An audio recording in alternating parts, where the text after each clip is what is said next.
And welcome back, guys, to the final round. My name is Jake, and today we're here for another fighter profile. Um, it is Thursday, the Thursday before the massive super fight, mega fight between Saul Canelo Alvarez and Terrence Bud Crawford. And I've been going over some Canelo opponents recently, in kind of not preparation for my analysis of this fight coming up, but really just just honestly, as a massive Canelo fan, sort of kind of getting nostalgic about many of the fights I've watched that I've watched Canelo have throughout his career. And it's kind of interesting. I think the last fighter profile was on James Kirkland, and he was, I believe, he was Canelo's first fight after Mayweather. Um, And obviously, on today's fighter profile, we are going over the career of Austin Trout, a very interesting type of guy, to put it lightly. Um, Trying to go back to Canelo's, I think he was the fight before Floyd. Yes. So, well, okay. Actually, that's is that. Oh, okay. Actually, I'm wrong. He fought Kirkland after two fights. He fought Mangulo and then Laura. That's true. Um, yes, it was a week after Floyd fought Manny Pacquiao. Sorry, but before he fought Mayweather, he fought the undefeated Austin Trout, and I'll go over this when I go over there. The actual fight on this profile, but really, it was a big risk for Canelo. Trout was coming off of his, the obviously, it's the biggest win in his career was his victory over absolute Hall of Fame legend Puerto Rican megastar Miguel Cotto. Even in his decline, still was huge, and it was supposed to be a big fight for Canelo. Cotto was supposed to beat Trout, and then Cotto was supposed to fight Canelo, and they did fight. I believe in 2000 and actually, yeah, they fought after he fought Kirkland. So 2015 at the end of the year. But still, I mean, Austin Trout for a big hammer into the right of those works, and and it's honestly probably what led to the Mayweather fight. There's been debate on boxing forums for years and years and years that if Austin Trout had lost to Cotto, would have Canelo ever fought Floyd? And I do think he would have. I think he might have waited a couple years. He might have waited till 2015, 2016, because it's been said for many years by not Roger Mayweather, but by his uncle Jeff Mayweather and other guys in the camp that as soon as Canelo started emerging, right around when he fought Matthew Hatton and he fought Ryan Rhodes and Carmen Citron, that it was actually their goal that at some point Flo was going to fight Canelo if he kept descending. And it was actually one thing I heard Floyd's dad say that Floyd's dad was actually this is what his dad said, and we all know his dad had a lot of fibs about his past in boxing, but he said that he was in the camp with Meldrick Taylor for his fight against Julio Cesar Chavez Sr. I think in 1989 or something like that, and I do believe that at least his dad wanted to sort of avenge that whole thing. It was a big controversial fight, that one, to say the least. But yeah, no, it was. I mean, it was. It really should. And there's a big debate. Who knows what would have happened? Who knows? I mean, the truth of the matter is, Floyd wasn't. Floyd was smart, and when Floyd took that fight with Canelo, there was enough of a blueprint of what Trout had done correct, or things that Trout was doing as a master boxer, that Floyd had the speed to execute that Trout just didn't. But I'll get to that later. Let's get into the rear of Austin Trout. Um, he was a really good fighter. He was a really solid fighter. I don't. He he became a I believe he only was a world champion once. I believe in his career. Um,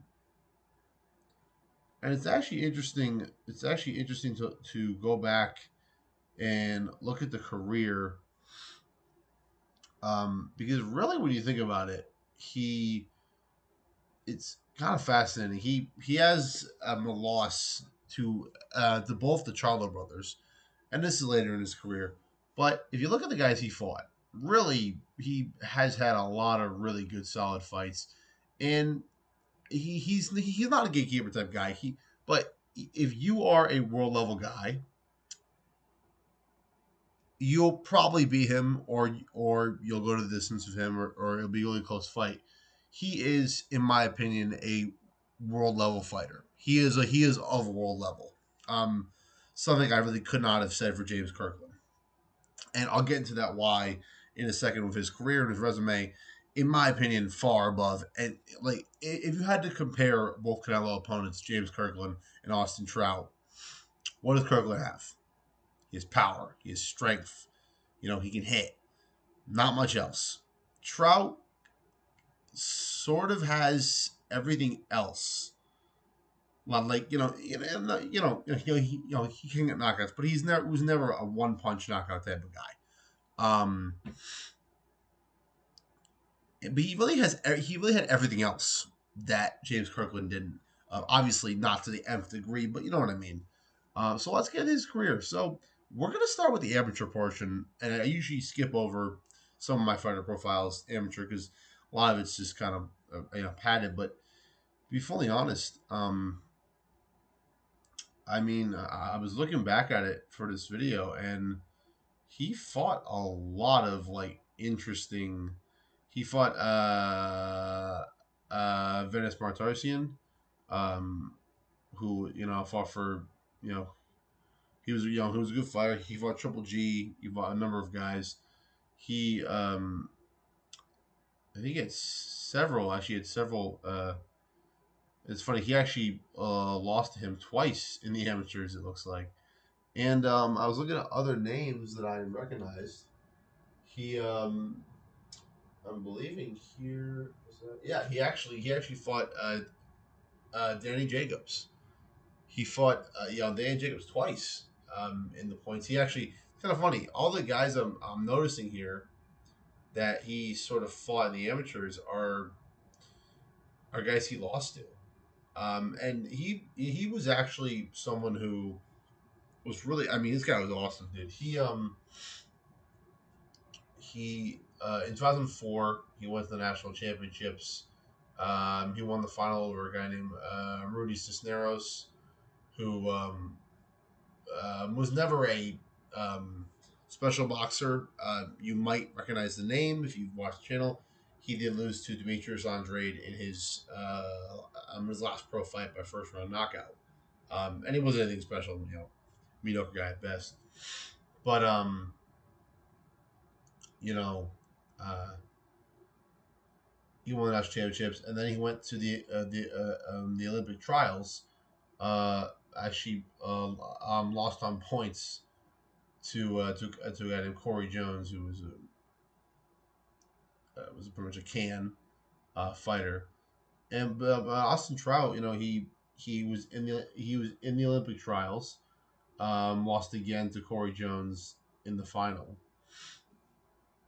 Or actually, no, he defeated Corey Jones in the final. So I don't know if he went to Challengers. I don't know if he went to the Olympics in 2004. Not seeing it actually. So maybe he didn't go to the Olympics. I don't know. I'm confused. But he was, very prestigious. He fought Danny Jacobs, 2004, lost on points. Fought a number of other people, then fought Danny Jacobs again, lost the points to him in Virginia Beach in the 2004 in the semifinal. His first loss was in the Golden Glove semifinal. And I'm trying to remember if he's 39 now, 39.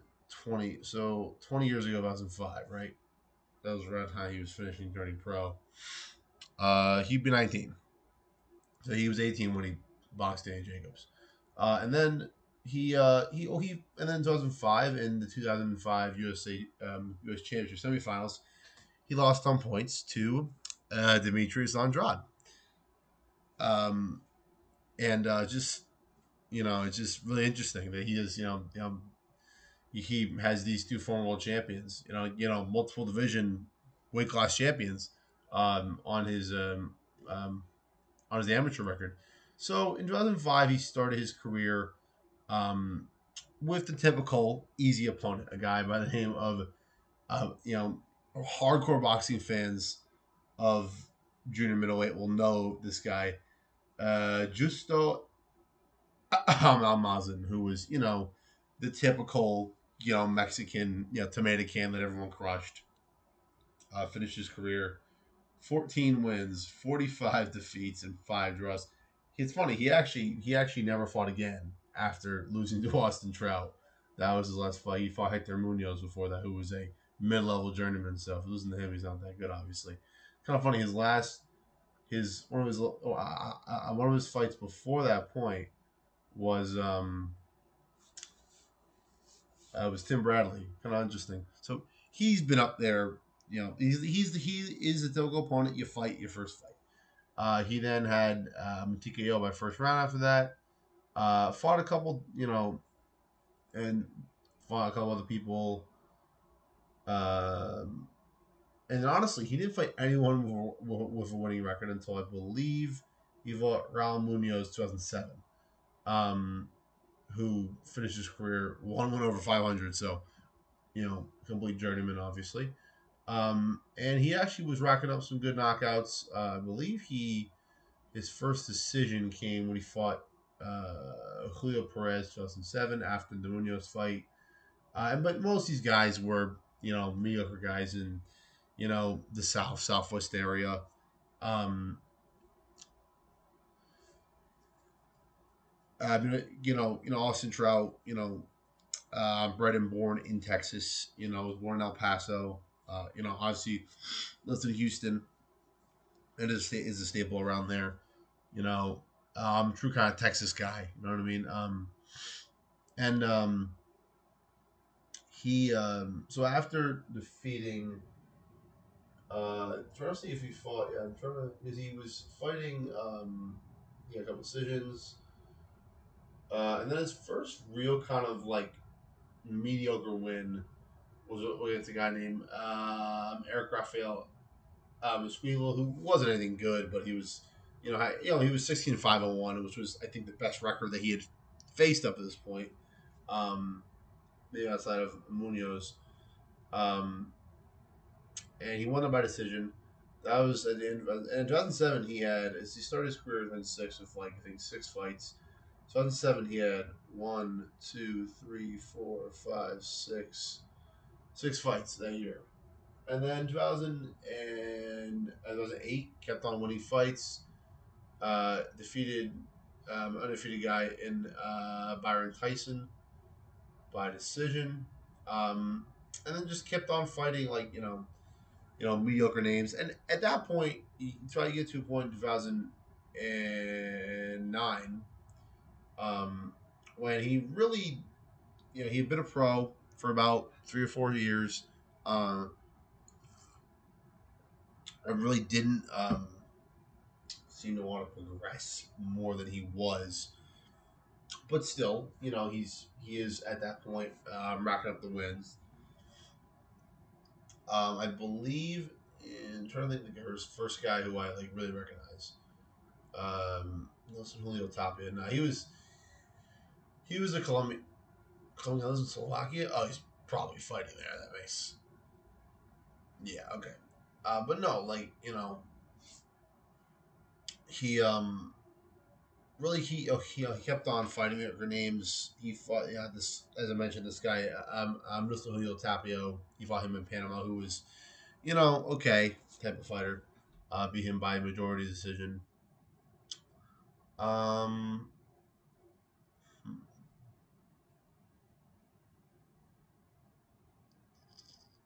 trying to find the. Oh, here we go. Okay, so the first guy in his career that I would consider be a decent opponent was in now after his fight with Toronto Washington in 2009.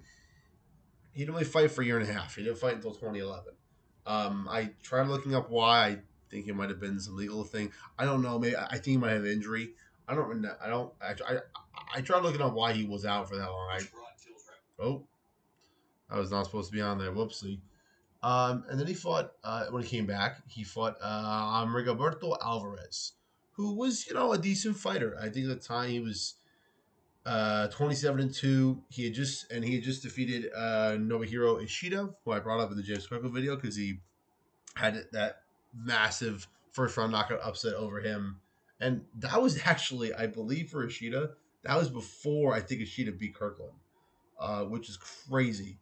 Um, now that I think about it, I think that's crazy that he defeated him before that. Yeah. Look at that. Yeah, it was the fight before.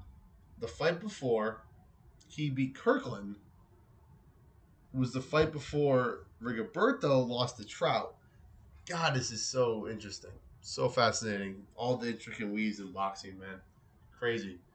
Um, and it was a good win for him.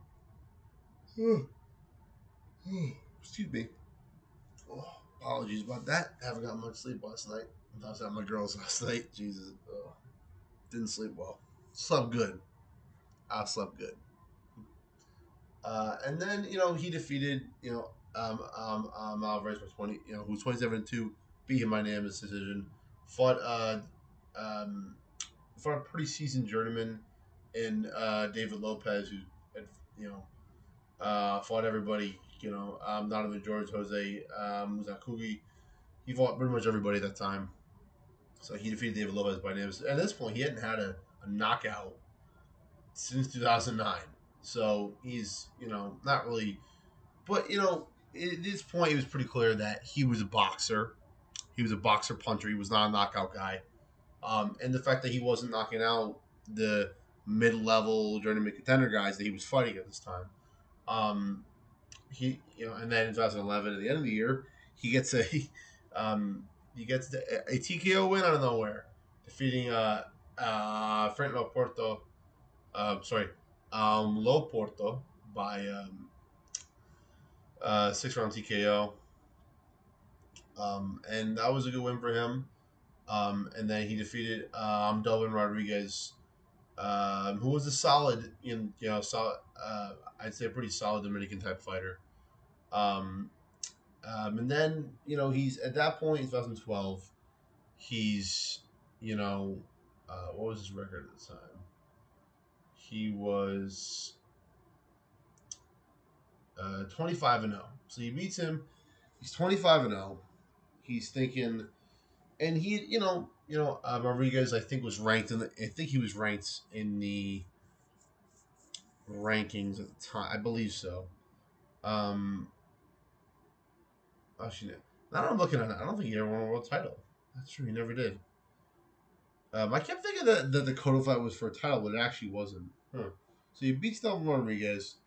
He's 25-0. He hasn't fought anyone on the level, and he's a relative unknown. He goes to Madison Square Garden, where is me, Isaiah, and our boys will be for UFC 322 this November, and he fights the legendary Miguel Cotto, who at the time was 37-3. This was on December 1st, 2012. I just want to go look at the card real quick. I don't remember who was on this card. It definitely was it was a Showtime card. Yeah, it was a Showtime card. Salvador Sanchez. Oh, is this his son? Okay, I think this is it. Okay, I think this is Salvador Sanchez's son. A different Salvador Sanchez? I don't know. But yeah, Jason Velez. He was a hype job. He was a real talk about a hype job. I mean, he really.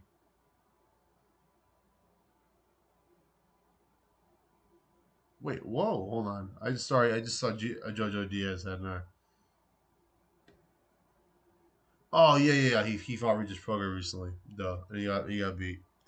Regis Prograis is a good fighter. I kind of shot at him because I don't love his style all the time, but he's good. Um, we're done here. Yeah, so it was a good night. Deion Jacobs finished Chris Fitzpatrick um, in the fifth round. Okay, it was This was a Showtime card. I was trying to find a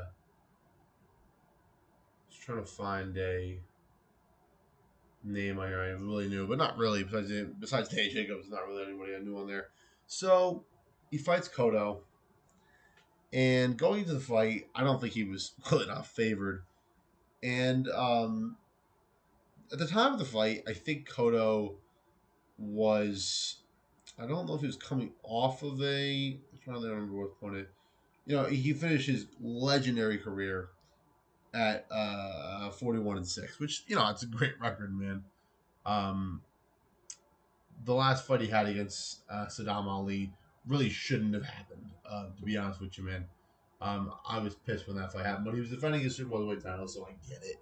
But yeah, at the time he fought Trout, he was coming off of the Mayweather fight, so he, just had fought for the WBC welterweight title. Before that, he had his, he had a rough type of it because, really, to be honest, he was undefeated, and then he lost to Antonio Margarito. He had the really close fight with Joshua Clottey. He then fought Manny Pacquiao and and was finished in the 12th round. Um, he then destroys Yuri Foreman, destroys an old and fading Ricardo Mayorga. Gets revenge against Margarito for his for the first fight and the possible hand wraps, and then he fights Floyd in 2012, and it was one of Floyd's closer fights. There's a famous thing that Floyd has mentioned that after the fight he went up to Cotto and said, and as they're embracing, he goes, "You're the toughest guy I ever fought."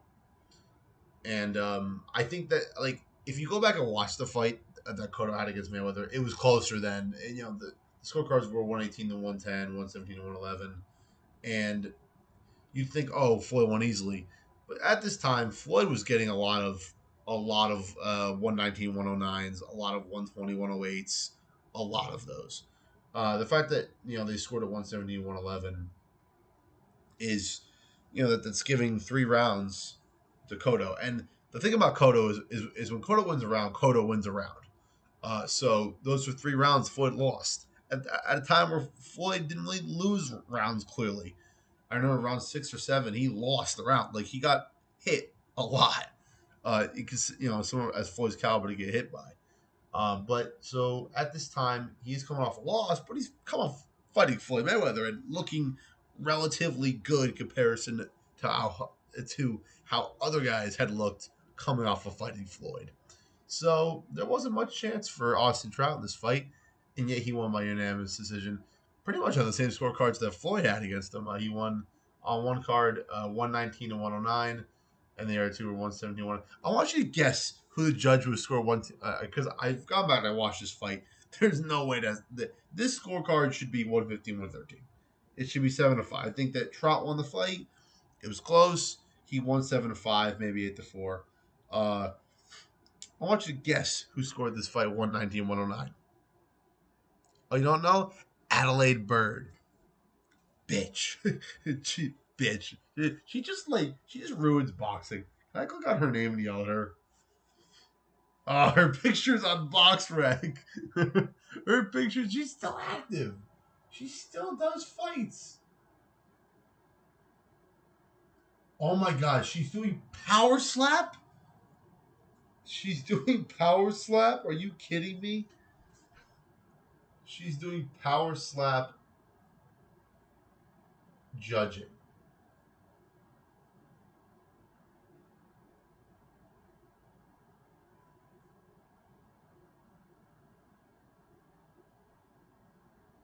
Are you kidding me?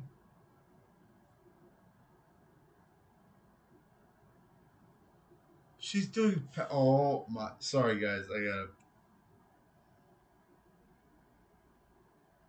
bitch. Fuck her. Oh, sorry, guys. It just triggers me that name.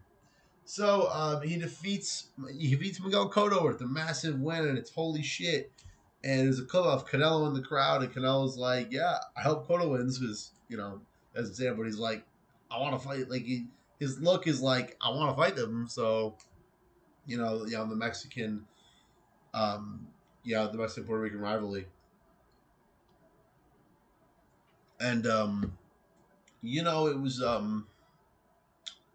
was kind of shocking to see it happen, and it was on a Showtime show, and Canelo at that time I think was still with HBO, and but he was going back and forth, because he had connections with with Oscar and all that, and so he gets in there and gets, and then and everyone around Canelo was like, hey, you really shouldn't fight Trout.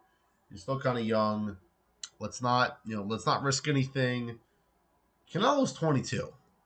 He's 22 years old. He's not old. He's young. Now Trout was 27, but in his prime. And looking at his resume, he had fought a couple decent guys.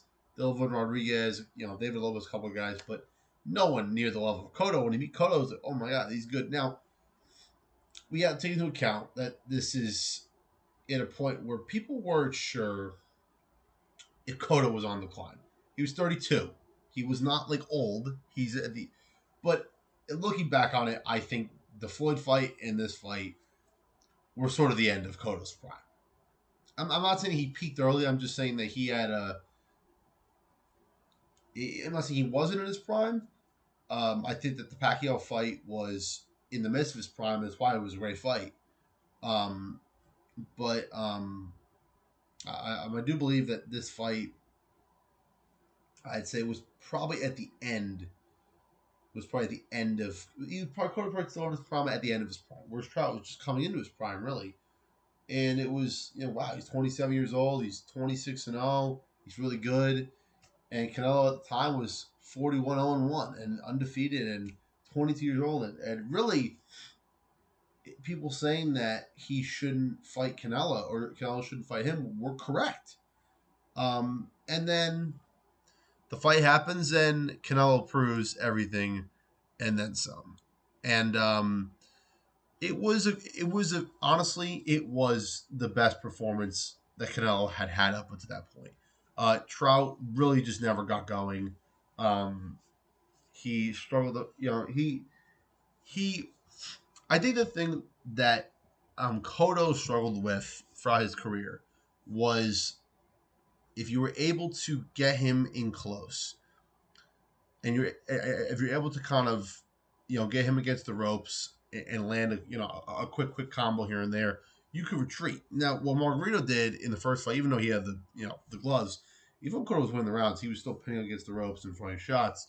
Trout did that, but he was retreating back. I mean, he boxed a beautiful, beautiful fight. And he really couldn't do that again. And now, Canelo was really smart in this fight. He was patiently aggressive.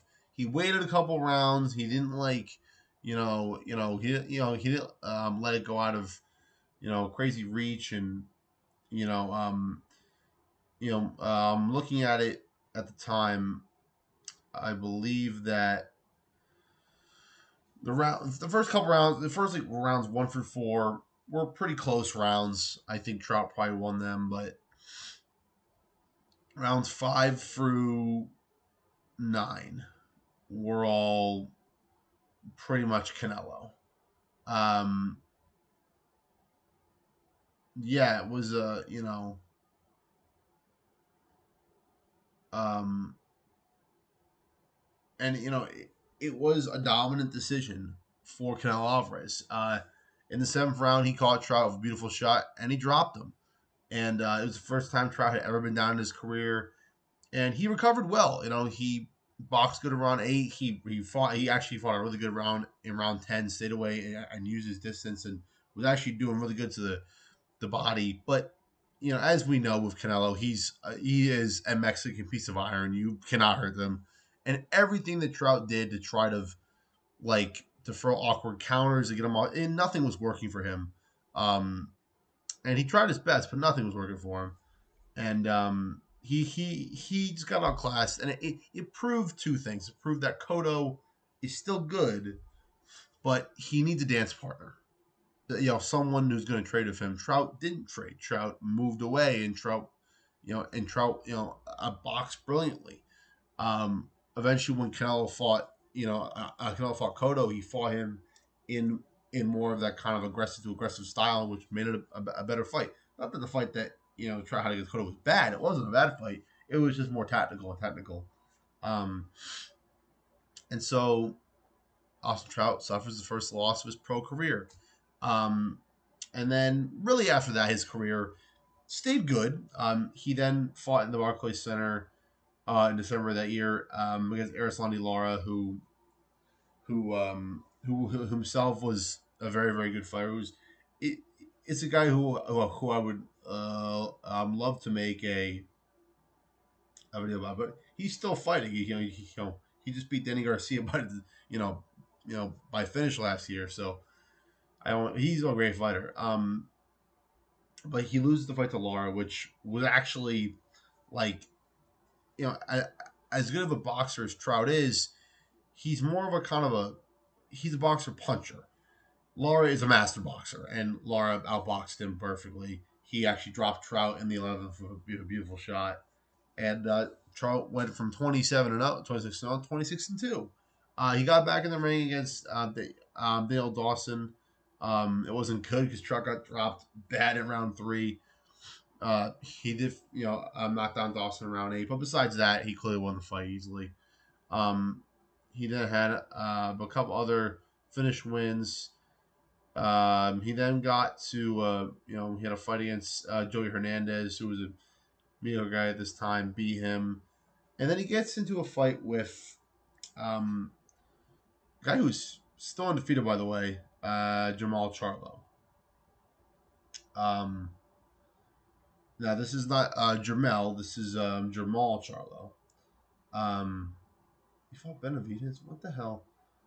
Man, Jamal Charlo, man. Sorry. I'm just looking at Jamal Charlo, and I'm just thinking, man, what the fuck? Like, come on, dude. Like, why couldn't you fight somebody decent, bro? Sorry, it just pisses me off that he continues to, just... Oh, speaking of guys, Brandon Adams is fighting on this card coming up, by the way. So fascinating, bro. Hilarious. Yeah, no. What the hell? Sorry, I'm just getting pissed at freaking. It pisses me off about Jamal Charlo because he's 35 years old. He's 34-0. He's a good fighter, and he never achieved. He never fought the best. Pisses me off. But Austin Trout fights Jamal Charlo, and the, he has 2 fights against the Charlo brothers, and in terms of how both went, I'll just sum them up. The fight with Jamal was a lot closer. Now this was 2 years before he fought Jermel, and at this point his whole career has been at 154. This was for the IBF Super Welterweight title. This was Trout's really first big fight since he had fought Lara and Canelo, and he fought well. He fought a good fight. The fight was close. Charlo edged it out, really just by following the Canelo path. Being aggressive. Because one thing that Trout never had is he never had the best the best lateral movement. So if you got him in a position where you could land, you were going to land shots and you were going to hit him. But Trout fought pretty well overall. He did lose the fight by unanimous decision, giving him his 3rd loss. And then he fought. His next fight was against Jared Hurd, who ended up. It's funny. I believe right after. I think Charlo vacated. Yeah. So Charlo fought Trout. He then had his 5th round destruction over Julian J.R. Williams. He immediately vacated the title. Jarrett Hurd fought for the vacant title against Tony Harrison, who actually went and then had the fights with Jamel Charlo. Is he still fighting? Yeah, he lost to Tim Zoom. He should be done. The guy's 35. Um, but and then it was kind of the reason Jarrett Hurd was not supposed to fight Austin Trout in his first defense. He wasn't supposed to, but he did, and there really was no one around. I think, honestly, if I remember correctly, I think Trout might have taken the fight at short notice.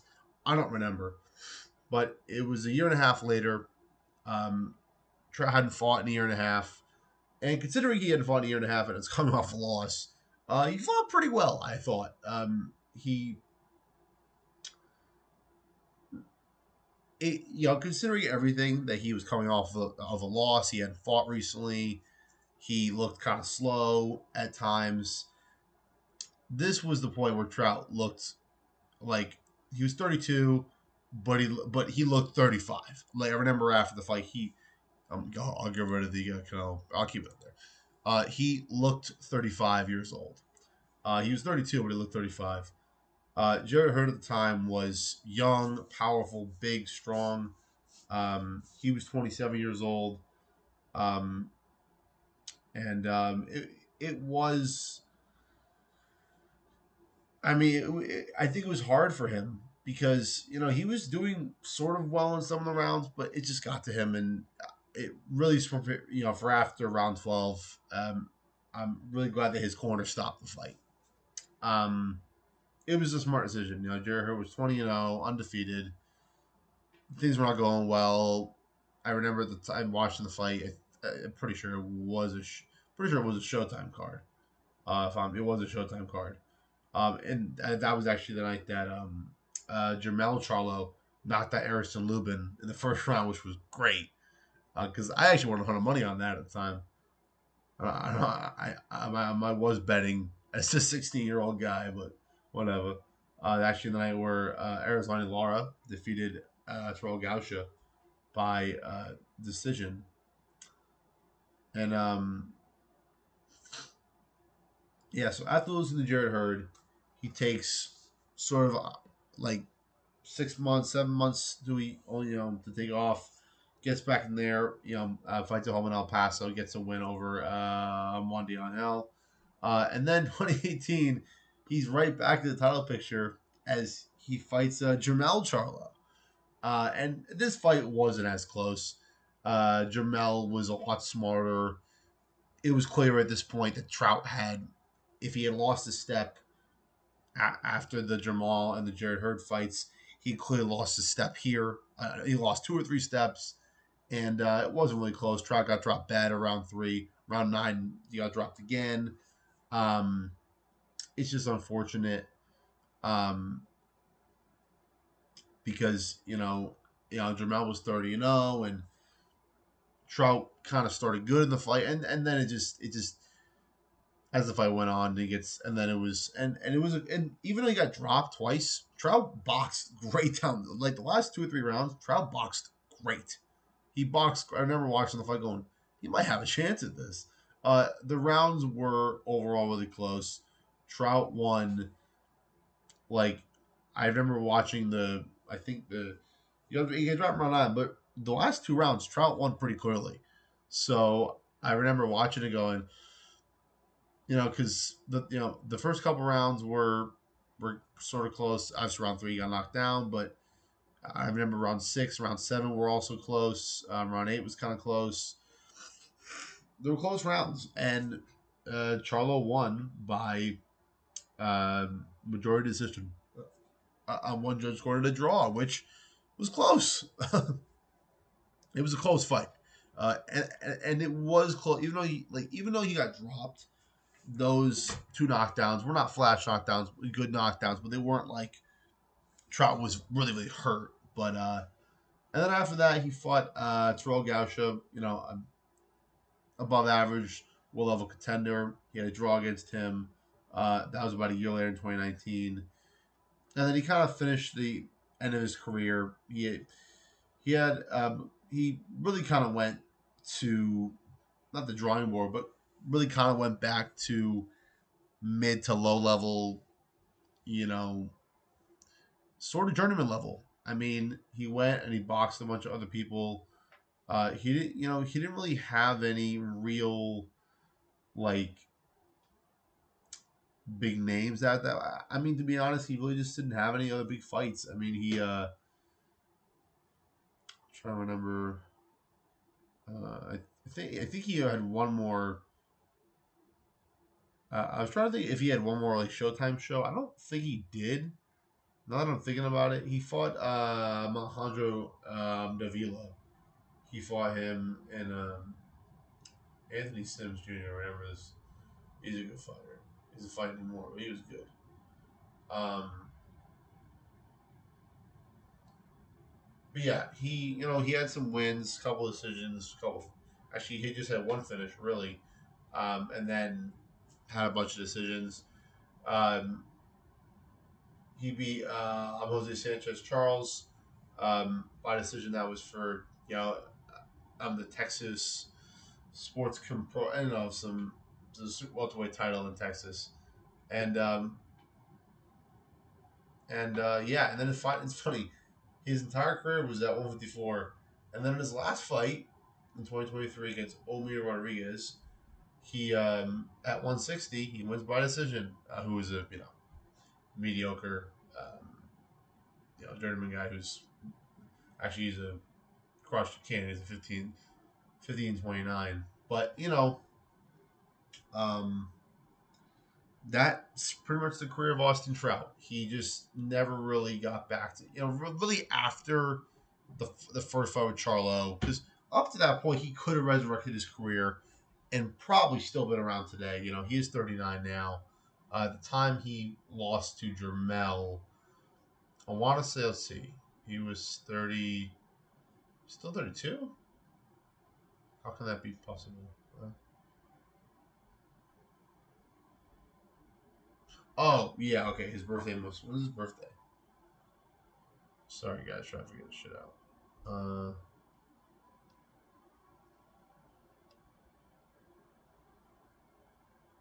Birthday is when? Doesn't say. Well, it doesn't matter. Yeah, he was still 32, but he was in his but having three fights with with Jamal, with Jared Hurd, with Jermel Charlo, three of those guys. I mean, that's three losses in the matter of just over 2 years. And I think his career. I mean, his career wasn't great before that, but he was still pretty decent guys. Um, in between that, because he had some finishes up until those fights and just never really covered out. Like really, I think the Jared Hurd fight didn't really help him. He was able to get his confidence back when he fought Jermel and boxed really well. And then he had he had the split draw with Terrell Gausha, and then he just never really covered. But Austin Trout was a good, solid boxer, and I do bring him up because I do think the way he fought Canelo, most of the fight, and really, honestly, the way he fought Cotto is the way I'd expect Terrence Bud Crawford to fight Canelo.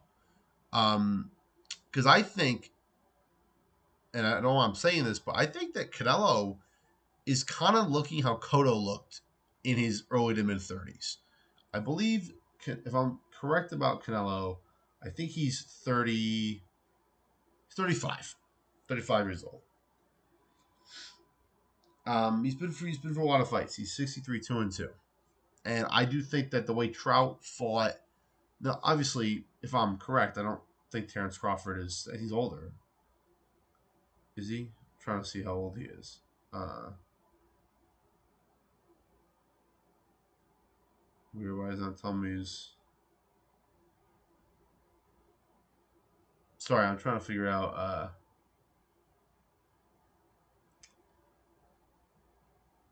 What the hell? Okay, never mind. Um, what the hell? Okay, I'm sorry, guys. I don't know what's going on with this crap for box rec, but back to Austin Trout. He had a good, solid career, and we'll see if Bud Crawford fights Canelo the same way that Austin Trout fought Miguel Cotto. But we'll see. That's gonna do it, guys. This was the fighter profile on former multiple-time world title challenger. No doubt, Austin Trout. That's now that I say it, I was like, no doubt, but no doubt, Austin Trout. That's going to be it, guys. My name is Jake. Thank you for watching the final round. And remember, the greatest fighters always leave it all final round. See you guys.